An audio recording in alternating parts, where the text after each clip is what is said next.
Good morning, everyone. Thanks for joining us today. I know a few others will just be joining a little bit late, but we're going to go ahead and get started. My name is Cameron Kozers. I'm a senior consultant here at Provisions Group, and I'm glad to be your host today. Welcome to our webinar that's titled "Why Your EHR Wasn't Built for This: Beyond the EHR, How Healthcare Leaders Scale with CRM." And before we dive in today, I want to touch base on a few housekeeping items. And the webinar structure will be, we'll start with a brief introduction overview, and then we'll move into some of the main presentation. And this is going to be a panel style, so it's going to be a live Q&A, questions with the panelists, and then we're going to do a live Q&A with you guys at the end as well. If you guys have any audio connections or issues and stuff like that, please chat us in the window. We can certainly help with that and make sure that you're using the right audio selection. And just a few quick webinar checklist items too. This is being recorded. We will follow up with you within 48 hours with the recording, any materials from the webinar as well. Please submit any questions at any time in the Q&A window or the chat window. We'll make sure we get that coordinated for the end for the live Q&A. And then any unanswered questions that we do not get to today will definitely receive direct follow-up from any of our panelists, the right person to address your question. And then, please leave your lines muted. You should all be muted on entry into the webinar, but just want to make sure that only the panelists will be having audio today and we don't have any mix-ups with that. And then it's my pleasure to really introduce you to such a fantastic group today. And really, Chad and I were talking about this morning.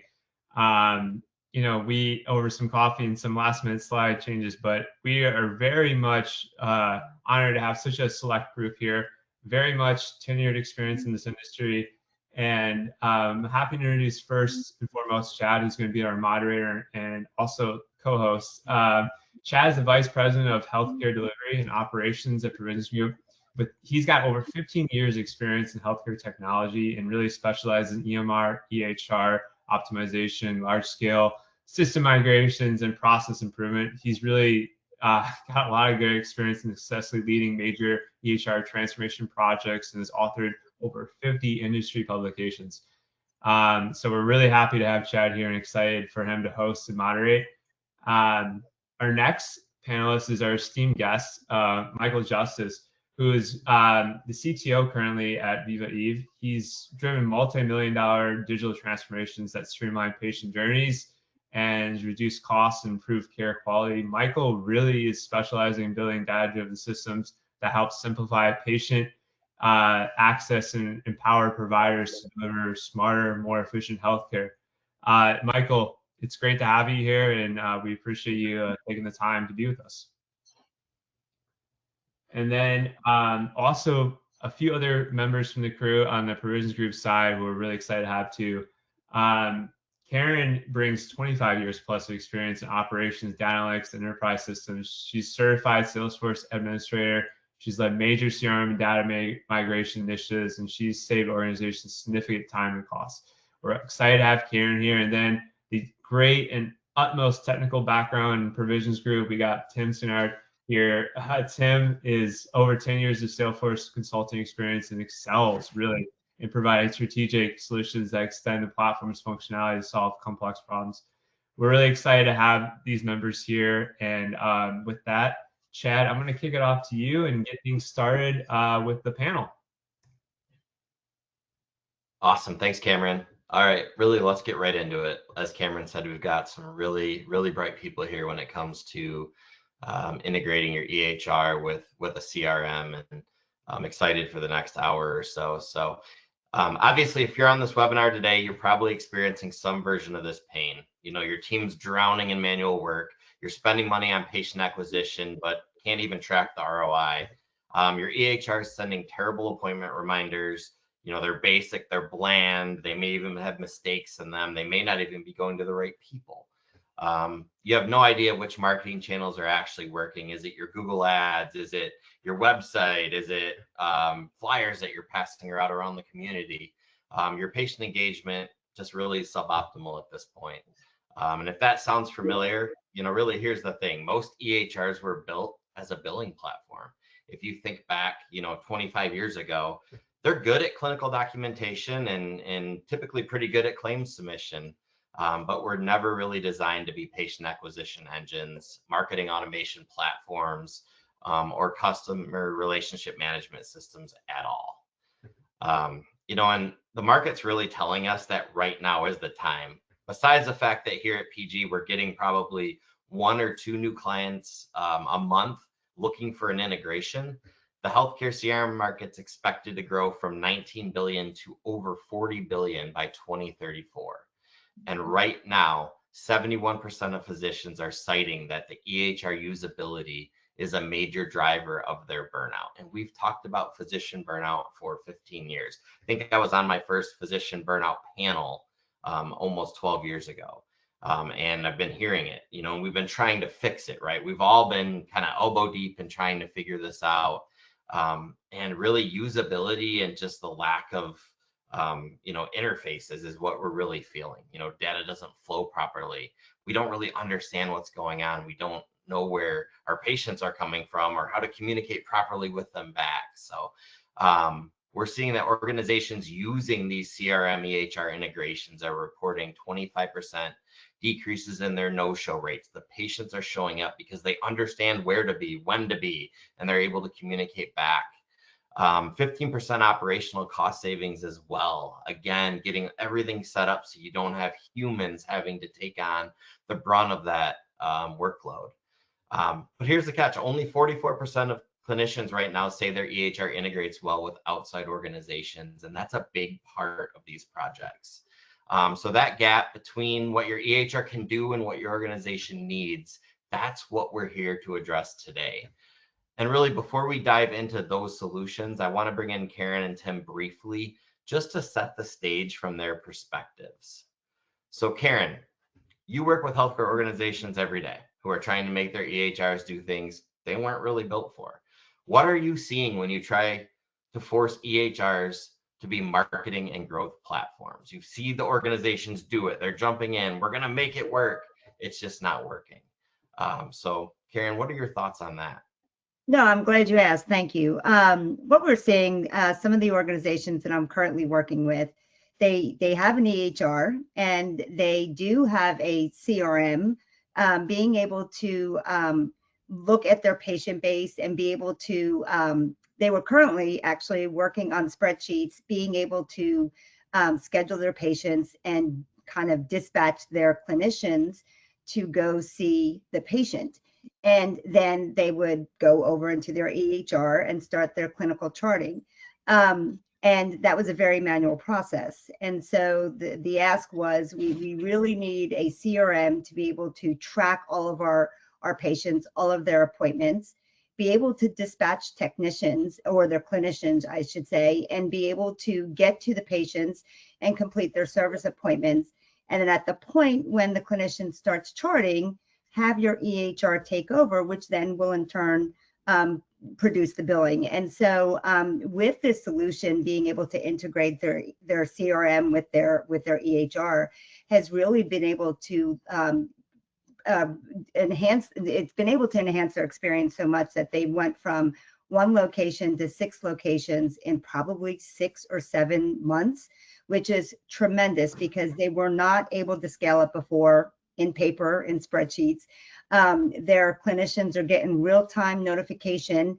They can easily click on the address, get to see the patient, and then at that point is when the EHR takes over. So now you have both platforms doing what they were designed to do. And at the end of the day, when the patient is seen and they get invoiced, now in the CRM, we have the intelligence now to know who our patients are or who our clients are and be able to still nurture that relationship.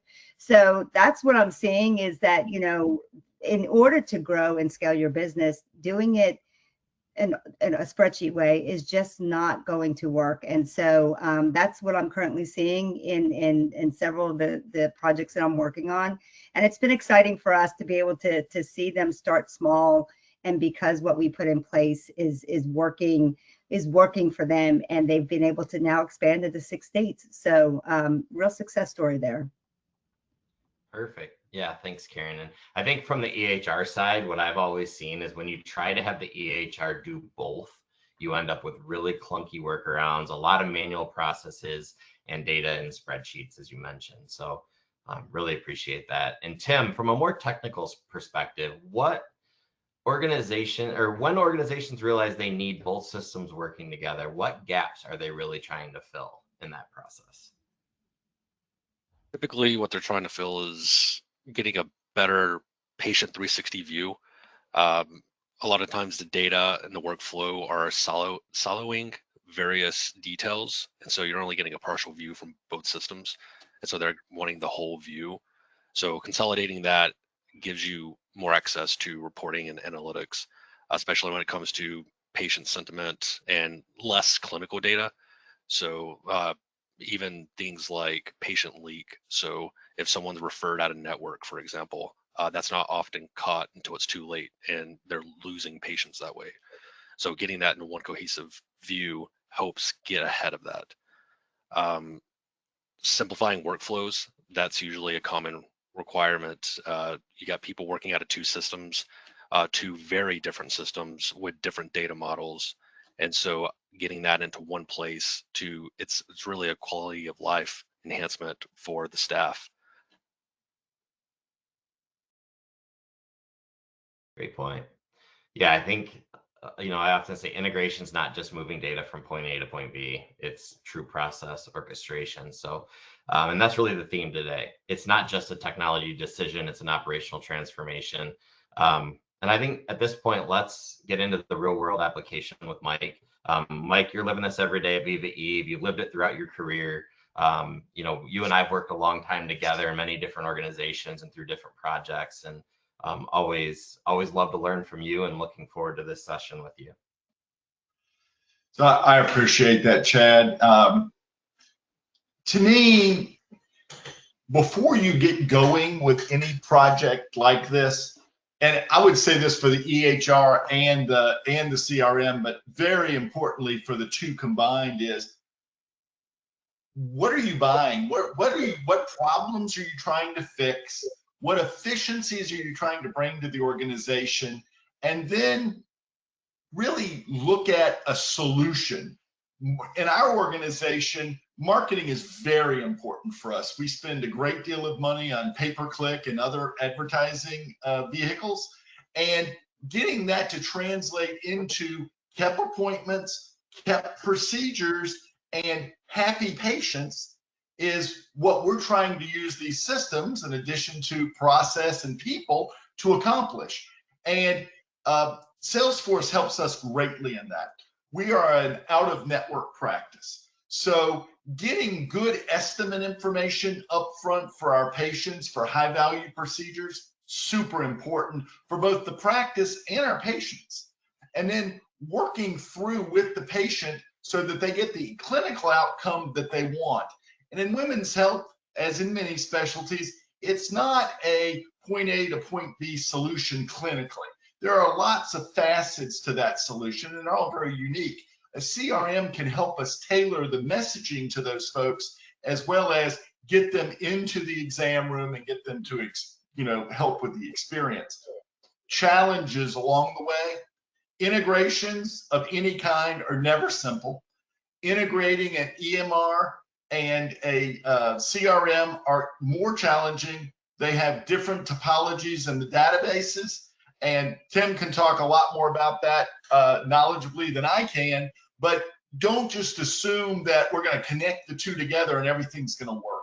You need folks like the provisions group team to actually make that work the way you hope it would work, not the way, oh, well, that's all it can do. And I've heard that from vendor organizations oftentimes. The other thing is figuring out what your source of truth is. On the marketing side, Salesforce is our source of truth. And on the clinical side, it's our EMR. There's some little sloppage in the middle there that we try to control, but we try to keep that pretty guiding principle based in our organization. And then HIPAA compliance, cyber compliance even, Not locking down API connections is a big one. People sharing APIs and data can leak that way. The other one is training and UI. In Salesforce, you have a lot of control over your UI. You don't have that in most EMRs. So you have to do that in a way that's thoughtful for your users. And you got to train. You have to build real training materials, because once you go live, you're still going to be adding staff. They have to get trained. It can't be just how Sally does it, because Sally doesn't do it exactly the way she was probably trained. We need to train everybody and have a program that actually works. I just see training and everything related to training being a major pitfall. Compliance, both HIPAA, cybersecurity, big deal. Documentation, that's a problem our organization has that I'm in the midst of trying to fix. We have a lot of functionality in Salesforce. It's not well documented. It is so painful to do that after the fact, because the folks who had the vision for what you're trying to accomplish, they may or may not remember the vision, or they may or not be still in the organization. So that's some of the real world strategies and pitfalls that I've seen in trying to put these systems together in a couple of organizations. Appreciate that, Mike. Can you walk us through how your team tracks a patient from that real initial marketing engagement all the way to a scheduled appointment or procedure? I would love to tell you it's perfect, Chad. It's not. There's a lot of inputs from Google Ads data, Google Analytics data, call tracking. We can do better at call tracking. That's an initiative that we're working on. In our organization, we spend a lot of time in the marketing side on a couple of high value procedures that we're known for in the New York City area. These are decisions that are difficult for patients. They have a long running problem that hasn't been able to be addressed, and we have a potential solution for it. We're an out-of-network provider, which adds a little friction, at least in the beginning of the process, until they understand how that actually works and what their financial commitment would be. So getting leads in is a big deal. We're doing that primarily with pay-per-click and tracking those through. There's some telephone in there as well, which we can either use CallRail or our telephony system for. And then getting that tied all the way through to realized revenue is the holy grail. And we are working hard at that. I would say we're probably about 70% there. You know, getting patient match from a pay-per-click to an actual lead is not nearly as easy as it should be when you just look at it on paper. But being able to tease that through from what did we pay on the channel, and then how did that work through the process in a lifetime value of a patient is really what we're aiming for. And I think that's what everybody in healthcare is aiming for. And there's pitfalls along the ways. The integration with the EHR is key though, because that's the only way you really know if the appointment was kept. It's the only way you can link the revenue cycle back to, we spent X number of dollars on advertising, and we look at all the patients we got through that channel, and it's not really working out. Maybe we go to a different channel. So our marketing team, we have a performance marketing manager who, that's her world, is trying to make sure that the media that she's selecting is getting the results we want and tying that back through the cycle, as well as when we go try a new channel, like we're doing some stuff on TikTok now, that's new for us, looking at how that's actually working to get through the process. Still too early because we don't have all the collections in yet, but being able to really link that back to, we tried this channel, oh my God, this is awesome, we're going to shift more that way, or yeah, maybe we're not going to go so much into that. So it's multifaceted. Integration is a big deal. Integration both with your EMR, integration with Google Ads, integration with CallRail, and then bringing all that together in your CRM so you can get visibility that makes sense. Yeah, great point. Mike and I worked in a past life together for a digital marketing agency, and that was always what our clients were looking for. What's the ROI on all this money we're paying you? And the only real way to find that out in an efficient manner was an integration with their CRM. Otherwise it was just such a manual process to figure out if all the lines you were casting were really paying off. Where are you catching your fish? And so that was something that really led us to true, CRM integration in the EHR space many years ago. And like I said, that is something that right now, heading into Q4 2025, it's super important. So it's an exciting time.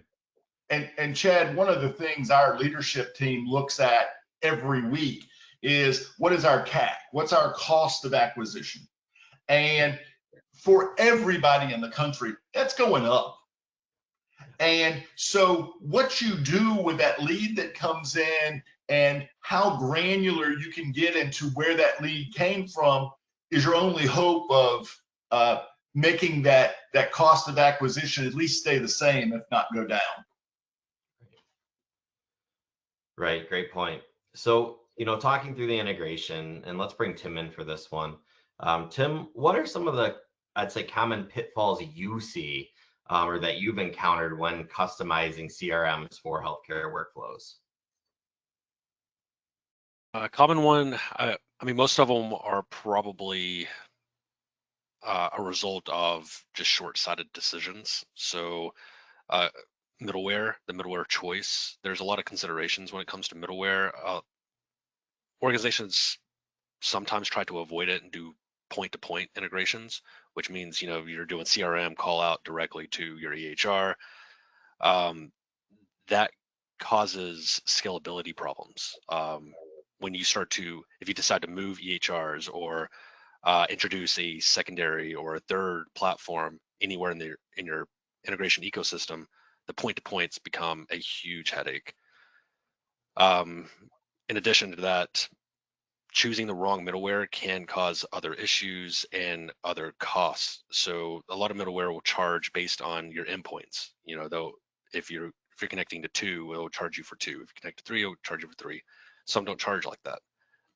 And then a lot of people are wowed by the abstraction of difficulty when it comes to how middleware is used. So the drag and drop tools, for example, I have a general rule of thumb I would recommend people consider. The easier the middleware, probably the less it can do, honestly. So that abstraction really takes away some of the functionality that you may need. So I would always double check, if it looks like it's easy to use, make sure it can do everything you want it to do. Once you get locked into, your subscription, or you start to build out things and you're already pretty deep into your budget, and then you're coming to terms with the fact that it's not capable of doing what you want, that's a problem for a project. Another pitfall is typically the API approval process. So a lot of these systems that people want to integrate with, they may not even have an API. So having that visibility up front is critical. We actually were dealing with a project where the APIs were very specific to a customer, so they didn't have a general API available. And so as we're building out this integration, we had to wait for that third-party vendor to roll out APIs for us to accommodate. That has drastically delayed the project. It's outside of our control, but it happens. So having that known up front will definitely save time and money. And then error recovery, people often skip on error recovery. I think it's critical, especially for auditing, tracking the errors. For one, you get a lot of metrics from that. You can determine the health of your system, health of the integration, health of your data quality, but being able to recover any sort of error will help prevent data loss, which could ripple downstream. So if something goes wrong at the top, and then you have other automation, it could really skew your entire data set. And that will mess up reporting, KPIs, everything. So having that visibility and that mechanism to be able to recover anything like that is critical, and it's often skipped because it's seen as people come into these projects thinking, oh, it's going to be point connected, everything's going to run smoothly. It never runs smoothly. Even the best integrations built out there, you're always going to have some issues somewhere. I appreciate that, Tim. And I actually wrote down a little note as you were talking there and going through those pitfalls. I was on a kickoff with a client the other day that had gone through a CRM integration project in the past, and now we're taking on a new one. And I remember they said something like, the only shortcut is working with someone who is experienced and has done this. So just being able to like bring to the table, you know, a group that has seen this before and you know, is able to partner with clients is huge, because like you said, you can't take shortcuts. You know, none of the 4 things that you mentioned in those pitfalls are appropriate if you want to be successful in an integration project like this. So great points. Appreciate that feedback and knowledge. All right. You know, for organizations that are considering a CRM, what are the most important questions they should ask prior to implementation? Mike, I'll kick this one over to you. So prior to implementing a CRM, what questions should you be asking? I think the first question is an internal organization question, is what is the system's, what do you want from the system in great detail? Because that leads to which system you're going to select. It leads to which systems need to be integrated. And it leads to how many users are going to need seats on the platform. All 3 of those decisions have enormous implementations from the scale of what you're doing and the cost of what you're doing. So I would say that's first. Oftentimes organizations skip over that. So having a sales workflow so that you're getting leads, you're turning them into opportunities, and you're moving that forward is different from tracking your pay-per-click or tracking your inbound phone calls. So oftentimes they're combined, but they're different. Certain organizations are much more focused on one part of that equation than the other. We also use it to track, and I hate to say it, complaints, but our practice does get complaints just like every other. We have a ticketing system in Salesforce to track all of that. We get bad reviews, we track those in there. All the follow-ups, all the escalations are there so we can do a proper service recovery. So that's important to our organization. Other organizations, they do that in a different system or not at all. Great. Tim, Karen, anything on that? Anything, you know, for organizations that are considering a CRM, some questions they should have or things they should be thinking about prior to jumping in? I think having the strategic vision of where you want to be in 5 years is really important, because a lot of times people think of cost and quickness. And, you know, while that might seem perfect for the moment, where do you want to be in 3 to 5 years? Because it does take time and effort to be able to think about your CRM, think about your EHR, and then integrating and being able to scale with it. So I think just being realistic about what your you know, next few year goals are, because, you know, I do often see times where organizations, they don't buy up, meaning they don't get a system that can support them in 3, 4, 5 years, and they're just thinking of the interim. And Tim mentioned it when he first started talking about the 360-degree view of all of these pieces in one system is so powerful, to be able to see a patient of how did they come to you, how many appointments have they had, what do they think about you and their sentiment, and all of that, and being able to make sure you don't have email fatigue reaching out to them when your practice closes. You want to have the right list to be able to let them know, hey, we're opening up, you know, we're not going to be open on Monday, it's a holiday. All of those things combined they are efficiencies for your staff, but it's also proper communication to your patients or your prospective patients at the right time. So 360-degree view is so critical, even down to the survey. You want that to live in one system. You might have already have that solved, but when they are siloed, it's so much more powerful when it's together.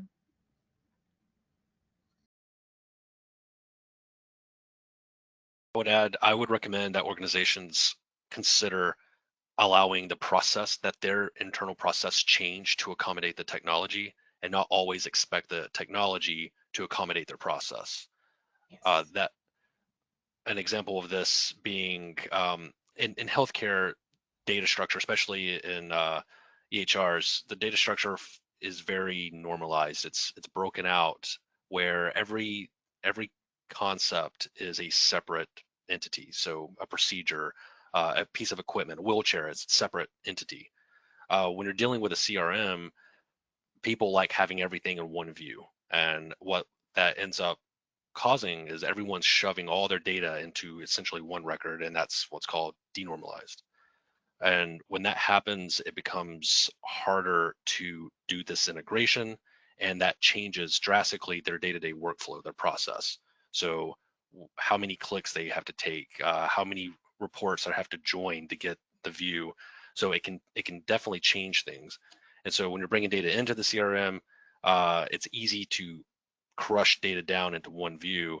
It's not so easy to undo that. So when you're sending CRM data into an EHR, having to blow that out can become extremely complicated and error prone. So reconciling that difference is something to consider upfront, and allowing your process to change, or at least be malleable to that, to allow a little bit less friction. Yeah, great point.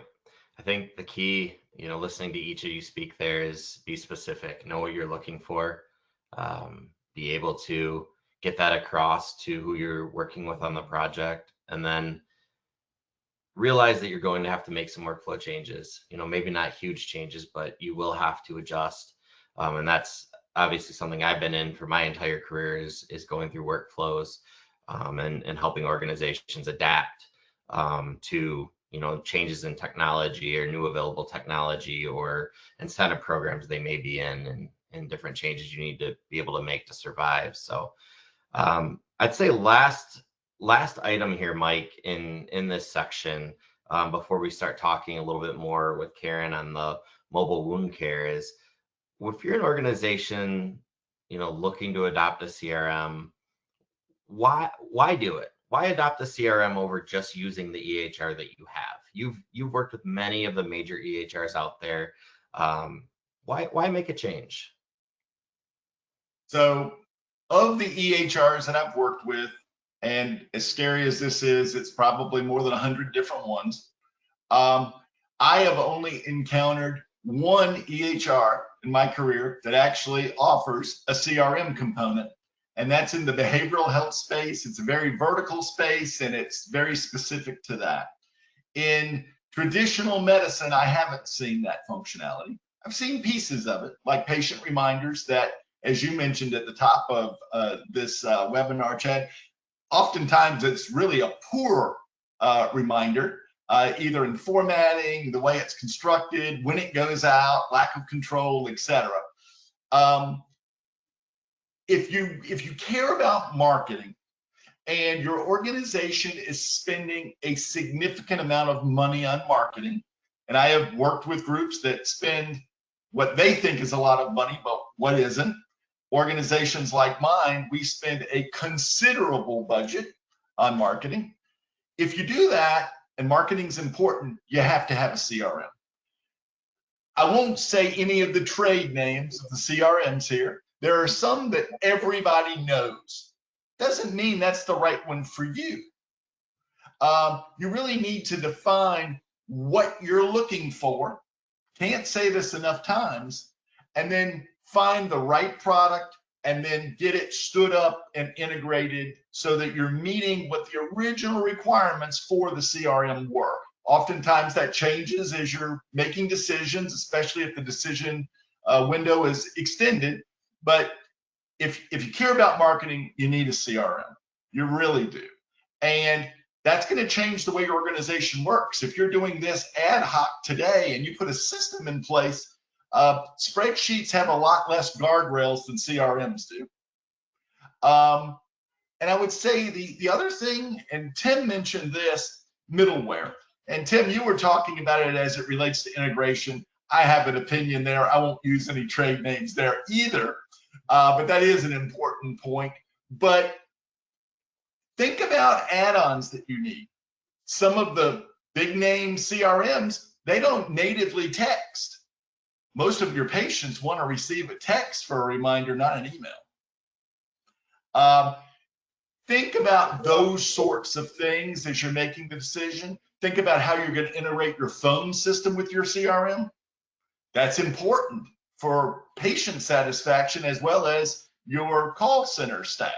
So those would just be my things, Chad. If you care about marketing, you're going to need a CRM. If you need a CRM, you need to know exactly what you want to do with it, and you need to spend the money that's appropriate and get it built out. Karen, I couldn't agree more with the 5-year horizon. It is so hard for businesses and healthcare to look at a 5-year horizon. Changing out your CRM is just as painful as changing out your EMR. Yep. I appreciate that, Mike, and great discussion there. You know, I think, Karen, earlier in your intro, you talked a little bit about a mobile wound care project that you had been working on, and that has become really successful for the client itself. So I'd love to just dive into that a little deeper and really talk about a use case that was different than some of the stuff Mike was talking about.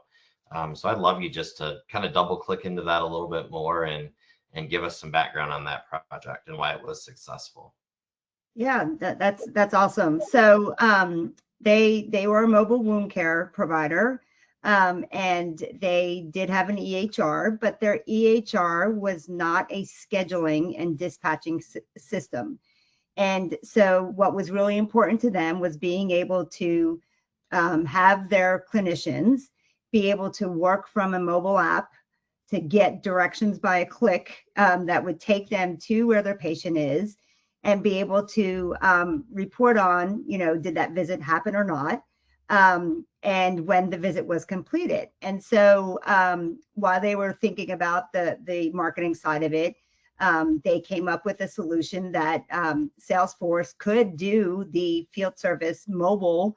And it's, you know, it's not industry specific. It can really work for all industries. I've set field service mobile up for trucking industries, and I use it a lot for healthcare. And so this use case of being able to understand their clinicians and being able to have all of their prospective patients in the database.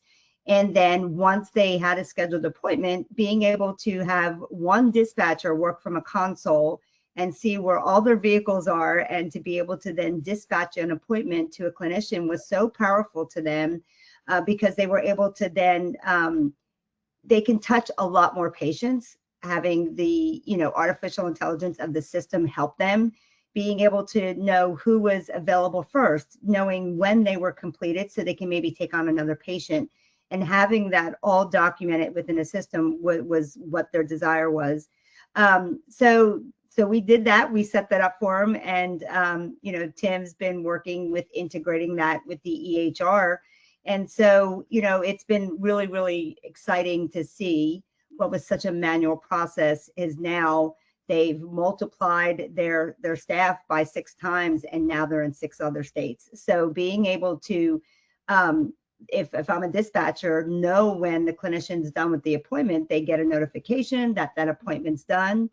And then you could see on a map where they're at on going to their next appointment. So, you know, Salesforce and Field Service Mobile was able to do that, which is something that was lacking with how they were going to achieve that, because their EHR did not offer that, or if they did, it was not in a very robust way. And you do talk about some systems don't do texting, it's email alerts. There's so much artificial intelligence that's coming out with a lot of these platforms that is all possible now. And so being able to see it live and happening is very, very neat. And it affects all different levels in the healthcare team, whether you're an intake coordinator, whether you're the dispatcher, you're the clinician, you're a care manager, a case manager, even the billing coordinator. So every person has a part in this process, and it works together like a well-oiled machine. And like Tim stated,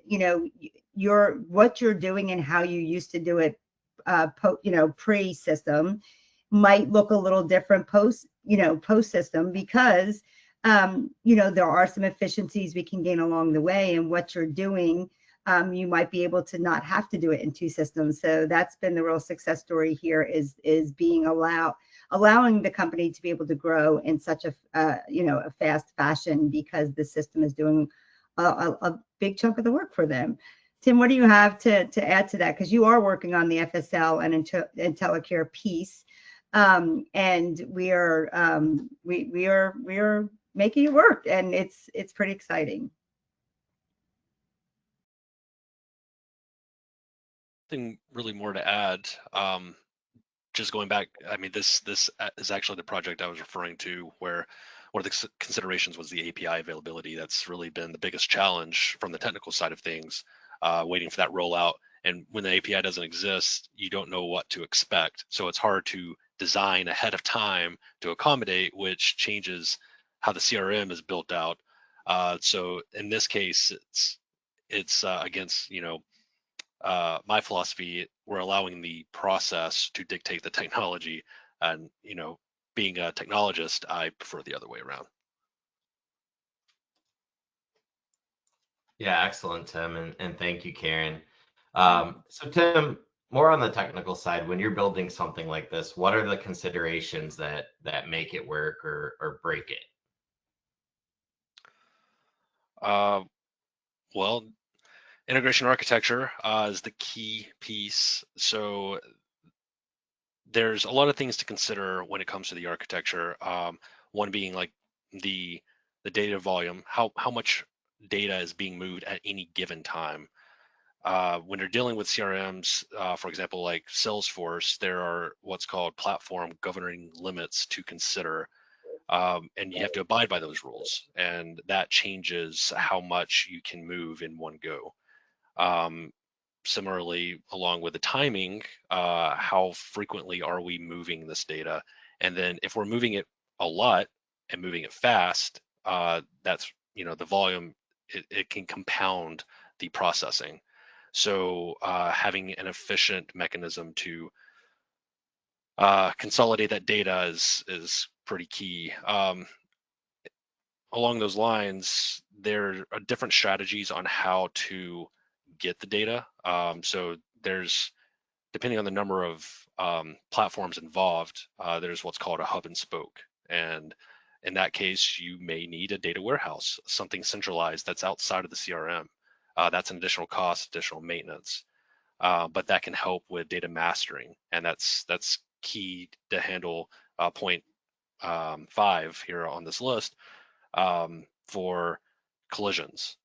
Collisions happen all the time, especially when you're modifying patient records in one system, patient record on another, and they're both coming together. Which one wins? A lot of people will pick a single source of truth, but when you have 2 different workflows modifying different aspects of a patient profile, it's not so easy to just say this system wins. This system wins for demographic data, but this system is going to win for procedure data.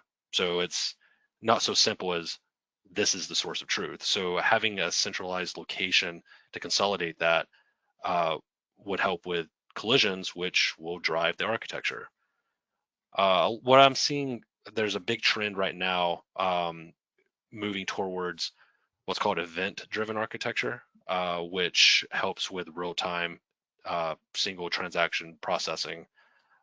That is the direction the industry seems to be going. It's very popular, and it handles a lot of these.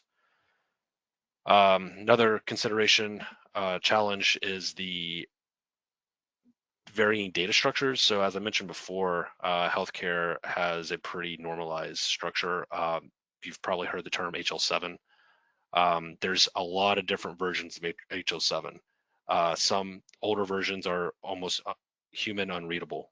Now these days we have what's called FHIR. CRM obviously has its own data structure. So maintaining that translation is critical, and it can get complex, especially depending on your workflow. And all that drives the patient matching piece. So being able to have a dedicated, reliable identifier to go on. A lot of these systems don't have a reliable identifier, or there's a variance, such as you have a John Doe in one system and a Jonathan Doe in another system. How do you prevent duplicates in that instance? Having that unique ID like a MRN. Some people like to use like social security numbers, but that gets into compliance problems. You don't want critical data like that moving around and being accessible. And I've already talked about error handling previously. That's always a consideration and always overlooked. And the final key piece I would highly consider, it's always a consideration, is the change in lifecycle management. A lot of people like to think that integrations are kind of a build it and let it run, and it's doing its thing, it's healthy. Integrations take maintenance. I mean, it's like anything else. It's like a car. I mean, it has to have a routine touch up, tune up. And if a system changes their model in any way, that's potential risk. Potentially, you're going to break your integration. And you always want to routinely maintain and check in on the security and compliance of your system anyway. What's compliant today may not be compliant tomorrow. So trying to keep up with that is important. I appreciate that. And just listening through there, Tim, I think I have one more question for you then. Karen mentioned earlier about limitations. Everything isn't exactly what you thought it would be or exactly what you had hoped. Talk about that. You've had limitations even with this mobile wound project. Give us an example of how you worked around it. Sure. So in this particular instance, in their EHR, they have a concept of an encounter, a patient encounter, that can have multiple providers and staff associated to said encounter. Now, in the CRM, every person wants their calendar to have an independent encounter that they can manage individually. And so what that looks like at a high level is, in CRM, you'd have 5 appointments for a patient that in the EHR is actually 1 appointment.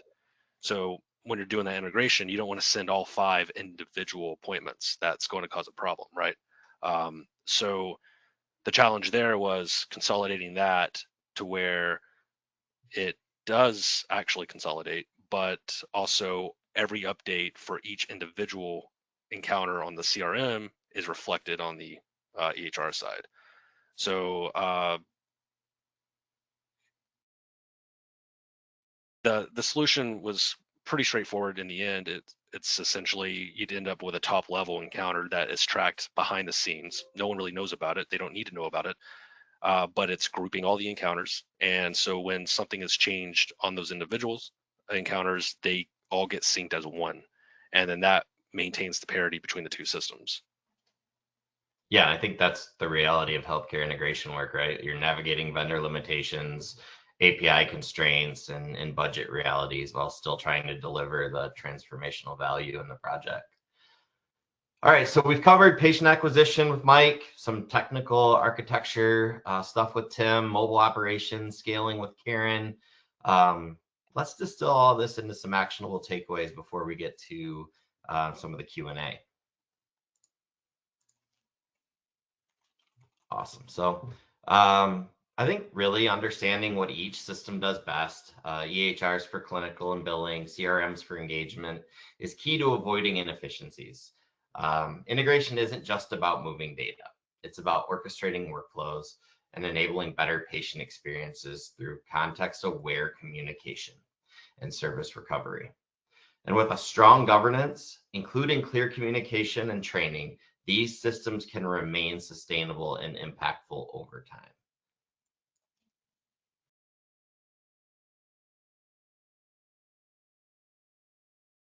And I think if we kind of boiled it all down to your next step, I mean, start by auditing your EHR to identify where it's being stretched beyond its intended purposes. Then clearly define your use case and don't just settle for vague goals like efficiency or patient acquisition. but really pinpoint the specific problems you're solving really specifically.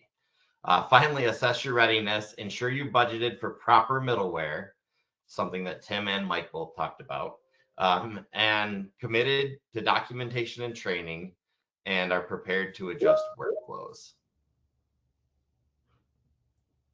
Awesome. Thank you so much, Chad. And I know I'm probably off camera now. I'll come back on for the live Q&A, but just wanted to do a quick shameless plug. I think, Michael, thank you for saying it earlier on, but if you guys think this stuff's complicated, and trust me, I don't get compensated for any of this, saying any of this stuff. I'm just along for the ride. But really, this is complicated. You're right, and that's why organizations do partner with people like Provisions Group, where we have a lot of expertise in this area, and hopefully, even just from Karen and Tim themselves can demonstrate that today. But do want to call, we are platform agnostic. We will work with you to find what is the best solution for you, and ultimately, we're your phone a friend. Like, we'll help you navigate this journey, and we are offering exclusively to anyone that's registered this webinar too. We don't have to cap it at 2 hours, but it's some free time with sales in our group here, Provisions Group, to just kind of whiteboard out, your strategy and what you're looking at. We're here to help and kind of guide you through this journey together. So, we really are big on discovery first and figuring out the architecture and making sure that you do things right. And so we're not just building now to rebuild later. So just shameless plug here, wanted to call that out, but we will get to the live Q&A now. And we already had some great questions come in. One question, I'm going to field this first one to you, Chad, is just someone had wrote, curious where AI fits into all this. They commented like smarter routing, personalization, or predictive analytics, but open to anyone in the group. I think this person is very curious where AI is going to fit into all this with it being such a buzz right now. Yeah, and I think probably our best person to answer that, Karen actually brought up AI in her discussion, and we're starting to see it fit in different areas. So maybe we start with Karen there, and then I can give some color behind it if it makes sense. No, that's great. Again, with the certain project that we're working on, now that they've gone through the process of being able to create service appointments and dispatch them, what they're trying to alleviate now is the person calling each patient to confirm their appointment. And so we are able to, we are going to be pairing up with artificial intelligence that will do text messaging, have it bring the answers, whether it's confirmed or not, directly back into Salesforce. Also too, if they call the patient and they confirm it. So we're able to have AI do all the confirming of the patient appointment. So then that way the dispatch team or the scheduling team can really focus on the appointments moving forward. And they are having a computer do all of the confirming of the appointments and the reschedules and things of that nature. So that's pretty cool that we're able to have that with it all within one system and really leverage AI. Yeah, and I think that's something Mike talked about too in his piece is you also have to think of what add-ons you're going to have. Like the CRM and the EHR aren't going to be able to do everything just because you integrate them. You need to be thinking through, what other efficiencies you're looking for. And AI is playing a huge role in that right now.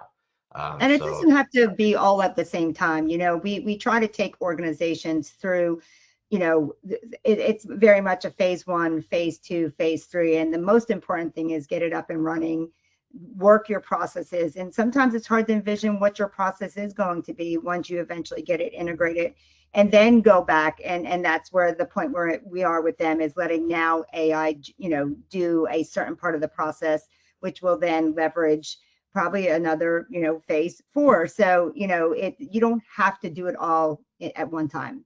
You could do a very much a phased approach, which gets everyone comfortable with their system, their process, and then slow walk into the next part, which then can provide more workflow or efficiencies that you're hoping to gain out of it.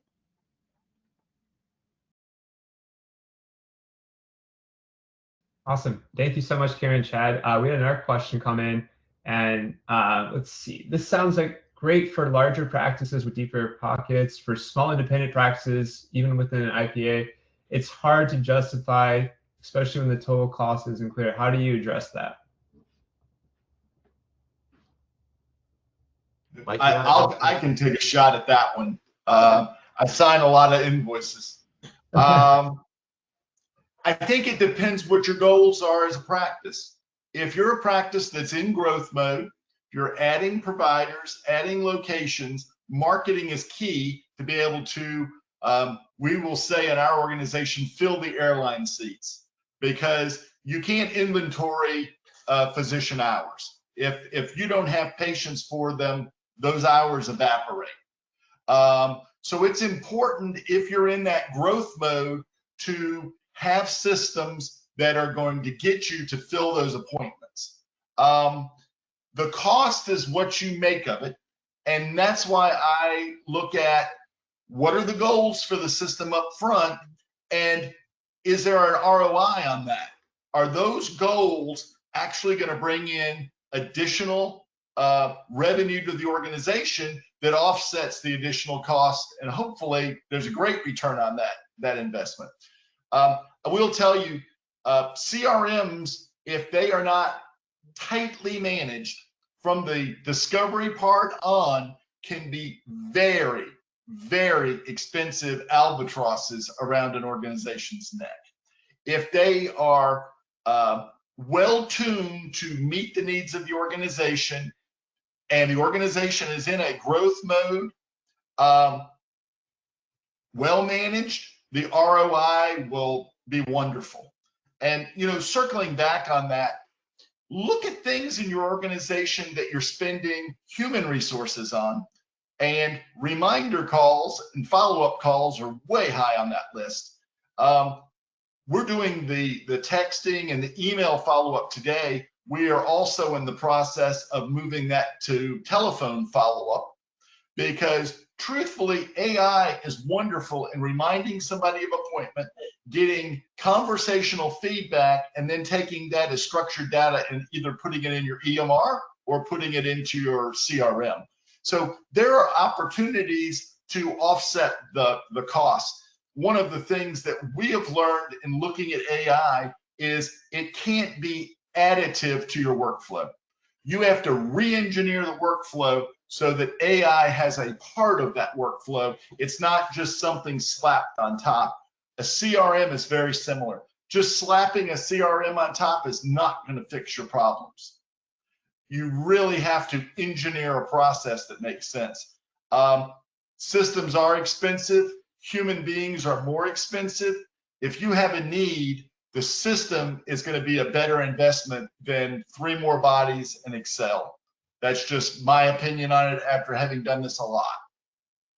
Hey, Mike, why we have you too. I know we're bumping up on time here. I really like this question that came in. It says, how do you ensure PHI compliance when using Google Analytics ads and still target your audience efficiently? Or do you just cast a very wide generic net?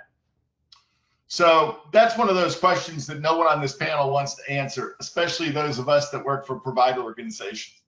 The truth is, we would love to be able to be very specific with the PHI that we can get through Google, and be able to use that to retarget really generic, really specific ads, etc. That's what every other industry in the world does. You can't do it in healthcare. You have to be more generic. There are some alternative tools out there. Matomo is one. I think Fresh Paint is one. I have some experience with one of those. It was lackluster at best. We go more towards the generic approach. You cannot rely on Google for HIPAA compliance. They won't sign a BAA, but they do have some good recommendations on what not to do. The other thing I would say, and look at the case law on this. Get your attorneys involved. We're not offering legal advice, but understand what your real risk is, and then make decisions based on eyes wide open with the risk involved. Chad and I have spent, it's been a couple of years ago now when this was the hottest topic there was in healthcare marketing. We spent a lot of brain cells trying to figure out this problem. I think in my view, the case law has said if you are doing this in a common sense approach, protecting patients' privacy, you'll be fine. If you are trying to get every digit out of the data that's collectible and really use that to aggressively market to patients, you're not going to be compliant. I know that's kind of generic and doesn't really answer your question, but it's the best I can do from my vantage point. Yeah, thanks, Mike. And I think bottom line, you know, to kind of close this all out and bring it together as we have now gone over the top of the hour, you know, your EHR excels at clinical documentation and billing, but expecting it to handle marketing, patient engagement, operational intelligence ultimately leads to frustration, and we've all felt it. So at this point, really, integration is no longer optional. It's essential for staying competitive.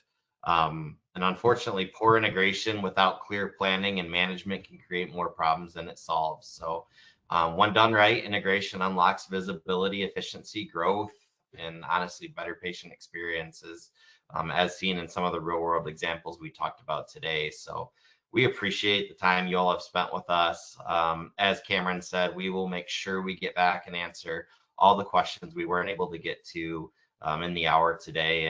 And bottom line, if you want to meet with some of us here on the panel or others at Provisions Group, you know, get a hold of us, email us, respond to the invite, whatever you need to do. We'd love to meet. We'd love to talk about your situation, give guidance, you know, allow you to lean on some of the experiences we have. So